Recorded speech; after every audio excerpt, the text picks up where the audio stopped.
Shalom semuanya teman-teman, dimanapun semuanya berada saat ini.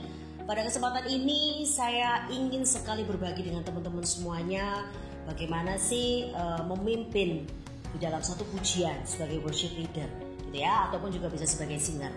Nah, pada yang pertama ini terutama biasanya kita bingung di dalam mencari lagu. Nah ini ya, jadi kalau saya bisa kasih tahu, kalau saya bisa bagikan bagaimana perbendaharaan dari lagu kita ini harus sangat-sangat banyak teman-teman. Kalau saya pernah dapat ilmu ini gitu ya, jadi lagu syukur, lagu pujian itu masing-masing 100 lagu. Jadi setiap bagian-bagian ini harus banyak yang kita, ya ini hanya sebagai contoh saja ya. Jadi paling enggak kita bisa 100 lagu yang kita banyak ketahui, karena dari lagu yang paling jadul sampai lagu yang paling baru pun kita harus tahu, karena kita tidak pernah tahu kita akan melayani umat ini ada di umat lansia ataukah yang anak-anak ataukah yang di anak-anak muda. Jadi kita juga nggak pernah tahu soal ini. Dan kemudian sebagai seorang worship leader pun kita juga harus bagaimana mempunyai olah vokal yang amat sangat, kalau menurut saya ya amat sangat harus baik. Karena tidak mungkin kita memimpin pujian itu dengan suara yang fales. Jadi istilahnya ya kita harus les gitu ya. Jadi benar-benar bahwa kita harus mengolah bagaimana suara kita. Terutama kalau orang Surabaya ini biasanya medok gitu ya. Jadi banyak huruf-huruf mati yang selalu ditekankan. Nah ini, jadi kita harus mengolah vokal kita sebaik mungkin.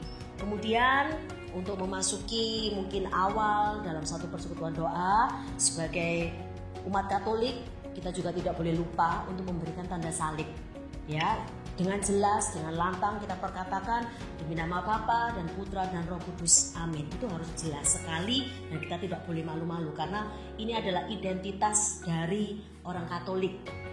Kemudian ada hal lagi, kemudian di dalam berdoa seringkali kalau saya mengamati ya, jadi bukan hanya di salah satu PD saja, tetapi tidak ada di beberapa PD juga doa itu bertele-tele, karena bingung mau doa apa, tidak jelas. Akhirnya istilahnya kalau kita ngomong dengan, kita bicara dengan bahasa Jawanya itu adalah ngalor ngidul ya, jadi ujungnya di mana, akhirnya juga entah di mana.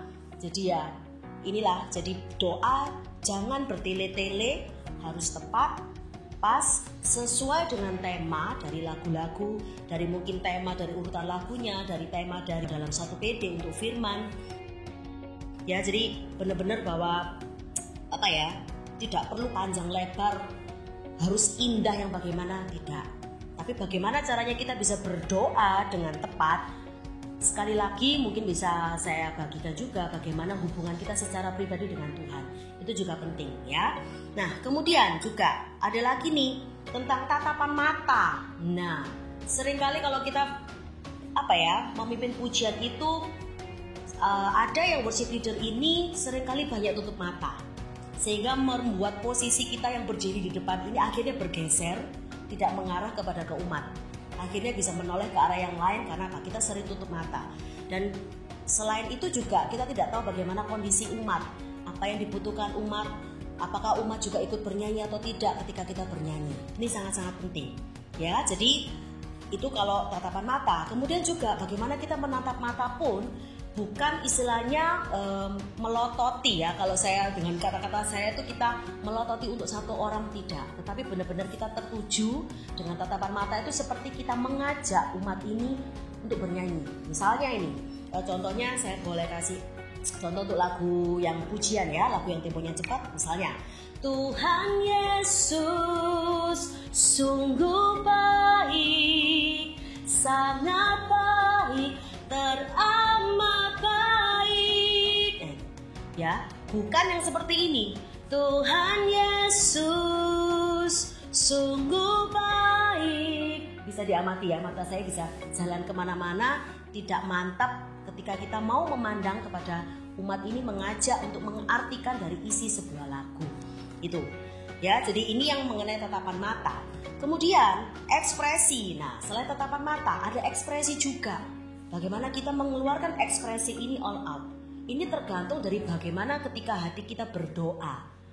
Ini juga mempengaruhi seorang worship leader, seorang singer pun juga bagaimana kita mengekspresikan dengan hati yang tulus, dengan ekspresi yang benar-benar kita memuji Tuhan.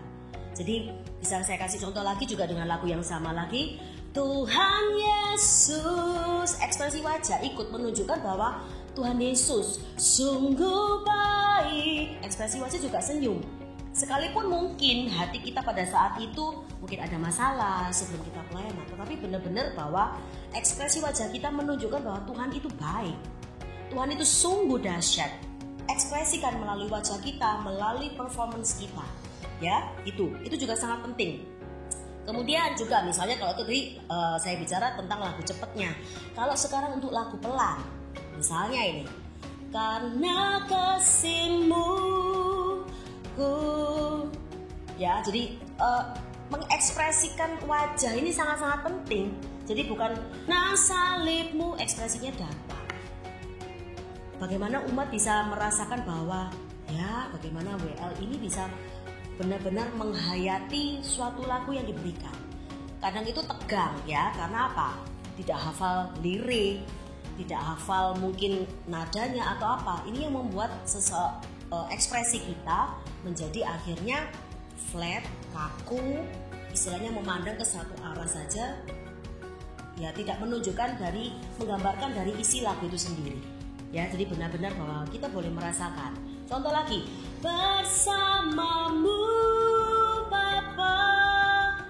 Kita memandang, karena apa? Bersamamu Bapa, kita melihat ke atas. Ku lewati semua. Ekspresi wajah sekali lagi ya. Jadi mungkin nanti bisa dicoba sama teman-teman sendiri ketika melayani, atau bisa sebelumnya mungkin kita bisa latih di depan kaca supaya kita tahu ekspresi wajah yang harus kita keluarkan itu bagaimana. Ya, seperti itu. Kemudian juga termasuk yang bagian penting juga di sini adalah bagaimana bahasa tubuh kita. Ya. Nah, ini terutama mungkin untuk lagu-lagu yang bisa kita pakai. Contoh untuk lagu misalnya nih ada lagu dangdut yang kita pakai. Hati-hati. Ya, karena kita ini adalah pemuji dan penyembah Tuhan.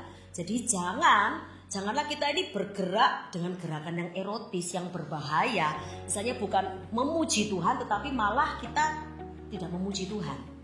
Ya geraklah yang normal. Kalau kita mau melompat, ya melompatlah dengan girang, bukan melompat yang istilahnya liar gitu ya, bukan, tetapi benar-benar bahwa kita melompat memuji Tuhan.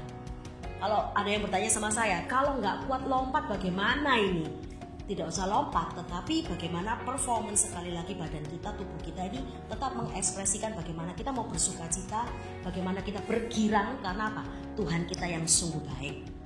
Nah, kemudian selanjutnya, nah ini juga sangat penting teman-teman ya, cara memegang mic. Nah, seringkali yang saya lihat, karena mic ini ada beberapa yang saya tahu ini ya, ada dua tipe mic. Ada tipe yang mic yang seperti ini, jadi mic ini benar-benar harus ada dekat di depan mulut kita, berjarak maksimal paling tidak 3 jari. Kalau saya boleh tunjukkan dari pinggir ya, nih 3 jari, seperti ini ya.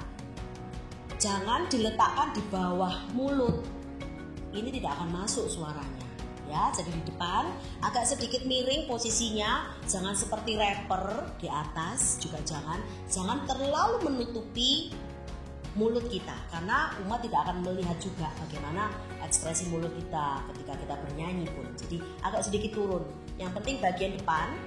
Nah, ini ada di dekat mulut. Mic yang satu lagi yang tadi saya katakan, ada 2 mic yang saya tahu. Satu lagi itu kondensor. Biasanya kalau kita tahu kondensor ini dipakai untuk di gereja, untuk para kor, nah seperti itu. Ya, jadi yang kita pakai adalah mic yang seperti ini. Gitu.